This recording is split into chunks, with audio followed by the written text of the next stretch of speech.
আসসালামু আলাইকুম, সবাইকে স্বাগতম ক্যালসিও সমর্থকের YouTube channel Sohel Sharif the Calcio ফ্যানে। 18টা খেলা 2 দিনে, বাহ! অনেকগুলা খেলা। আমি 2টা খেলা দেখতে পেরেছি। আপনারা কয়টা খেলা দেখেছেন? তবে খেলা দেখেন ইয়া না দেখেন, আশা করি আপনারা সবগুলা খেলার ফলাফল জানেন। আমি যেহেতু ইতালি সমর্থক, তাই আজকে ইতালিয়ান দলগুলা নিয়ে আলোচনা করব। তার আগে বলে নেই, এই 18টা খেলার মধ্যে 58টা গোল হয়েছে। যদিও প্রথম দিনে 32টা গোল হয়েছে এবং আমরা এবারে দেখেছি হোম ডমিনেশনটাই বেশি হয়েছে। কিছু রেফারি কন্ট্রোভার্সি তো আছেই। কিন্তু আপসেট গুলো আসলে চমৎকার ছিল। সাথে বরুসিয়া ডর্টমুন্ড কেল্টিককে 7-1 গোলে হারিয়ে দিয়েছে। যে কেল্টিক আগের দিনই উঠতেছিল, সেই কেল্টিককে কিন্তু 7-1 গোলে হারিয়ে দিয়েছে। কে কোন ক্লাব সমর্থন করে সেটা জানা দরকার নেই। রিয়াল মাদ্রিদ ফ্রেঞ্চ ক্লাব লিয়ের কাছে হারবে সেটা কিন্তু কেউ কল্পনা করেনি। যদিও লিয়ে খুবই ভালো খেলেছে, জেনেসিওর আন্ডারে খুবই চমৎকার খেলেছে, কিন্তু লিয়ের কাছে রিয়াল মাদ্রিদ হেরে গিয়েছে। আবার অপরদিকে বায়ার্ন মিউনিখ গত ম্যাচে 9-2 গোলে জিতেও অ্যাস্টন ভিলার মাঠে কিন্তু অ্যাস্টন ভিলার কাছে হেরে গিয়েছে। যদিও ভিলা পাকে অ্যাস্টন ভিলা খুবই শক্তিশালী দল, কিন্তু তারপরে বায়ার্ন মিউনিখ এবারে চ্যাম্পিয়ন্স লিগটা আসলেই চমৎকার হচ্ছে। ছোট ছোট দল যে বড় ভালো খেলতে পারবে সেটা কিন্তু স্তাদে ব্রেস্তোয়া দেখিয়ে দিয়েছে। তারা কিন্তু এখন টপ অফ দ্য লিগে আছে এবং শকিংলি 1 নম্বরে আছে বরুসিয়া ডর্টমুন্ড, 2 নম্বরে স্তাদিও ব্রাস্তোয়া, 3 নম্বরে বেনফিকা, 4 নম্বরে লিভারকুসেন। চিন্তা করেন এরা চ্যাম্পিয়ন্স লিগের টপার। এইবারে চ্যাম্পিয়ন্স লিগ আসলেই চমৎকার হচ্ছে।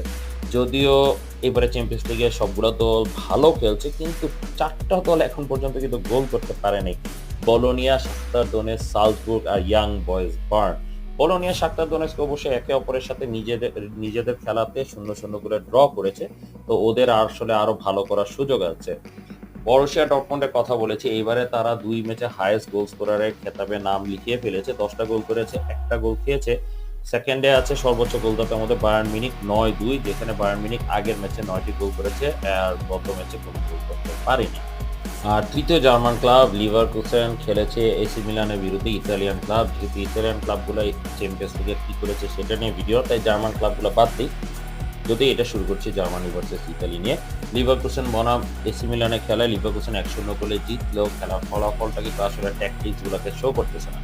Spanish coach Alonso, Portuguese coach ফনসেকার বিরুদ্ধে কিন্তু চমৎকার খেলেছিল অন্তত প্রথম হাফে। গোল খাওয়ার পরে ফনসেকা ভালো ঘুরে দাঁড়িয়েছিল এবং স্প্যানিশ স্ট্রাইকার মোরাতা আসার পরে মিলান আসলে অন্যরকম খেলা দিয়েছে।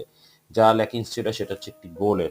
যদিও সুইস রেফারির কিছু ভুল সিদ্ধান্ত ছিল, কিন্তু সেগুলো 50-50 চান্স, সেগুলো খেলার ফলাফল আসলে প্রভাব ফেলতো না। একটা মজার বিষয় দেখছেন, German club, Italian club, Spanish coach, Portuguese coach এবং সুইস রেফারি অফিসিয়েট করেছে। পুরোটাই ইউরোপিয়ান ইউনিয়ন। আচ্ছা, যাই হোক। আর মিলান ভার্সেস লিভারকুসেনের খেলায় মাত্র একটি ইতালিয়ান প্লেয়ার খেলেছে, সেটা হচ্ছে গাবিয়া, সেন্টার ব্যাক। 90 মিনিট খেলেছে, যথেষ্ট ভালো খেলেছে। আশা করি সামনে তাকে জাতীয় দলে ডাকবে। Inter 4, Red Star Belgrade 0। Well, Inter জিতবে সেটা আমি আশা করেছিলাম, কিন্তু 4-0 গোলে রেড স্টারের বিরুদ্ধে জিতবে সেটা আসলে আশা করিনি। চমৎকার খেলা হয়েছে। চালহানওগ্লুর অসাধারণ ফ্রি কিকে এগিয়ে যাওয়ার পরে শুরু এগিয়েছিল তারেমি শো এবং মাহদি তারেমি 2টি অ্যাসিস্ট করার পরে নিজে পেনাল্টিতে গোল করে ম্যান অফ দ্য ম্যাচ হয়ে গিয়েছে। চমৎকার খেলা। ইনজাগি আসলে খুব পাওয়ারফুল একটা বেঞ্চ পেয়েছে এবং এক্সপিরিয়েন্স প্লেয়ার আছে এই দলে এবং এক্সপিরিয়েন্স ম্যাটার, সেটা প্রমাণ করে দিল। এই দলে ইতালিয়ান প্লেয়ার খেলা হয়েছে মাত্র 3টি। বাস্তনি শুরু থেকে খেলেছে, বেঞ্চ থেকে পরে দিয়ে উঠে আসছে একারবি এবং প্রত্যেসি। এক নীল কালো থেকে আরেক নীল কালো। আতালান্তা বনাম শাখতার দোনেস্কে। এর আগে যখন এই পিকচারটা হয়েছিল তখন পুরো বিশ্বে কোভিড-19 ছড়িয়ে গিয়েছে, আর এইবারে যখন খেলা হয়েছে ইরান বলে কোন দেশের এয়ারপোর্ট পুড়িয়ে দিয়েছে। যাই হোক, আমরা ফুটবল গল্পেই থাকি। আতালান্তা 3-0 গোলে হারিয়ে দেয় দোনেস্কে। জিম সিটি 21 মিনিটে গোল করে লুকমান আদেমোল্লা লোকমান 44 মিনিটে এবং বেলানোভা 48 মিনিটে গোল করে আর ডোনেস্কে ফিরতে দেয় না। এই চমৎকার ডমিনেশনে 22টা শট ছিল, যার মধ্যে 3টি গোল হয়েছে। ইতালিয়ান খেলোয়াড় হিসেবে 2টি ফুলব্যাক খেলেছে আতালান্তার দলে হয়ে, বেলানোভা চমৎকার এবং জাপা কোস্তা। গোলকিপার হিসেবে কার্নে সাচ্চি খেলেছে। বেঞ্চ থেকে পরবর্তীতে উঠে এসেছিল জানিওলো এবং রেতেগুয়ে। লিভারপুল দেখি কন্টিনিউ ইতালিয়ান দলগুলোকে হারাই যাচ্ছে। এবারে হারিয়েছে বোলোনিয়াকে 2-0 গোলে, যেখানে সালা শো ছিল। 11 মিনিটে ম্যাকঅ্যালিস্টারকে অ্যাসিস্ট করার পরে 75 মিনিটে নিজে গোল করে। তো লিভারপুল এখন টপে চলে গেল। অন্য পাশে বোলোনিয়া এখন পর্যন্ত চ্যাম্পিয়ন্স লিগে কোনো গোল করতে পারেনি। বোলোনিয়ার শুরু থেকে অর্সোলেনি খেলে গিয়েছে, দ্য ক্লাব ক্যাপ্টেন। এবং শেষের দিকে ডিফেন্ডার কাসালে এবং মিডফিল্ডার ফাবিয়ান উঠে আসে বেঞ্চ থেকে, কিছুই করতে পারেনি তারা। জার্মান ক্লাবকে হারাইছে জুভেন্টাস, ওয়াও, এটা আমি সাক্ষী রইলাম। এবারে Juventus dark horse without any doubt, কারণ কি জুভেন্টাসকে আমি কখনোই জার্মান ক্লাবের বিরুদ্ধে ভালো খেলতে দেখি না। আরবি লাইপজিগ কিন্তু 30 মিনিটে এগিয়ে যায় ঠিকই, ভ্লাহোভিচ 50 মিনিটে গিয়ে সমতা ফিরে, তারপর দি গ্রেগরিয়ার রেড কার্ড ইনসিডেন্টটা হয়, সেখানে গোল দিয়ে দেয় সেস্কো পেনাল্টিতে। 68 মিনিটে আবারও ভ্লাহোভিচের গোলে সমতা ফিরানো পরে 82 মিনিটে সাবস্টিটিউট কনকাকাওয়ার গোলে জুভেন্টাস ম্যাচ জিতে চলে আসে। থিয়াগো মোতা অসাধারণ একটা কোচ, অসাধারণ। সে আসলে জুভেন্টাসকে পরিপূর্ণ রূপান্তরিত করে দিয়েছে একটা চ্যাম্পিয়নে। এবারে দেখা যাক জুভেন্টাস আসলে ভালো কিছু করবে, সেটা আশা করছি। এবং তাদের আবার club club football club world cup আছে, সেটা আমি জানি না কি, ওইটা নিয়ে একটু পরে ডিসকাশন করব।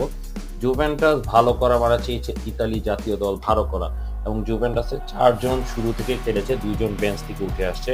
4 জনের মধ্যে গোলরক্ষক দি গ্রেগরি আনফরচুনেটলি রেড কার্ড খেয়েছে।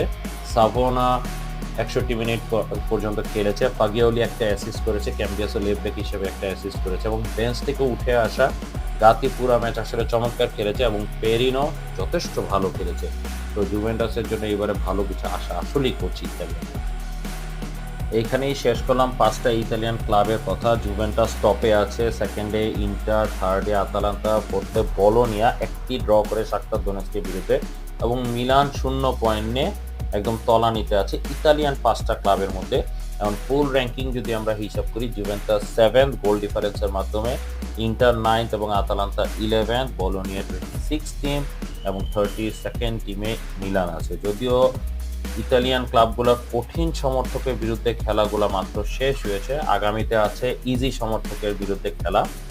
আর ইতালিয়ান ক্লাব ব্যতীত 2 জন ইতালিয়ান খেলোয়াড় খেলেছে অন্য দলের হয়ে। আর্সেনালের হয়ে রিকার্ডো ক্যালাফিওরি 90 মিনিট খেলেছে, যদিও এই মোমেন্টটাকে দেখে না, এটা একটা মজার জন্য দিয়েছি। আর দোনারুমা 2টি গোল খাইলেও পরবর্তীতে দোনারুমা কিন্তু ভালো কামব্যাক করে। এই ছিল আজকের গল্প, এখানে আপাতত শেষ করছি। ধন্যবাদ সবাইকে। আমাদের এই ইউটিউব চ্যানেল হচ্ছে Sohel Sharif the Calcio fan, same আমাদের ফেসবুক পেজ আছে ক্যালসিও সমর্থক। আশা করি সবাই ফলো করবেন এবং ভালো লাগলে অবশ্যই লাইক দিবেন। সবাইকে ধন্যবাদ। আসসালামু আলাইকুম।